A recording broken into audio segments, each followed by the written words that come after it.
December 13, 2024. Sa ngayon po ay easterlies ang dominanteng hangin na umiihip sa silangan ng ating bansa,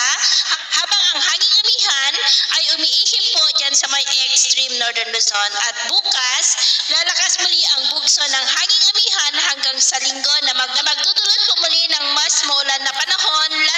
lalo na po dito sa northern part ng northern Luzon. At sa atin pong long range forecast ay consistent pa rin na may namamataan na posibleng sama ng panahon na mabubuo sa silangan ng ating bansa sa susunod na mga araw, at ang development yan ang ating babantayan kung matutuloy po o hindi. At sa lagay ng ating panahon, ngayong madaling araw ay maayos naman ang panahon sa malaking bahagi ng ating bansa, pero may chance pa rin ng mga isolated rains sa silangan po ng Cagayan Valley, lalo na sa mga lugar na nakaharap sa Pacific Ocean, maging sa ilang bahagi ng Quezon, Camarines Sur, Catanduanes, Sorsogon, Calapan, Palawan, Eastern Samar, Southern Leyte, Bohol, Surigao del Norte, Zamboanga at Sulu Archipelago.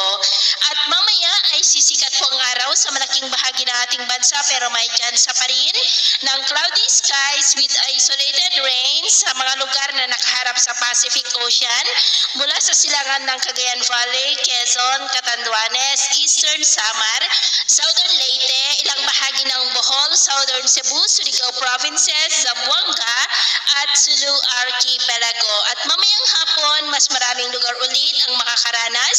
ng mas maulap na kalangitan with isolated light to moderate rains, kaya mag-ingat pa rin tayo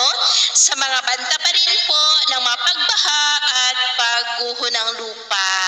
At sa atin naman pong mga baybayin, iwasan na muna natin ang papalaot, lalo na po ang ating mga kababayan na mangingisda na gumagamit po ng maliliit na sasakyang pandagat sa mga baybayin ng Batanes, Babuyan Islands, Pagudpud Seaboard, silangang baybayin ng Cagayan Valley hanggang sa seaboard po ng Northern Samar, dahil ang mga alon po dyan ay posible na aabot hanggang sa 4 to 8 feet. Hanggat maaari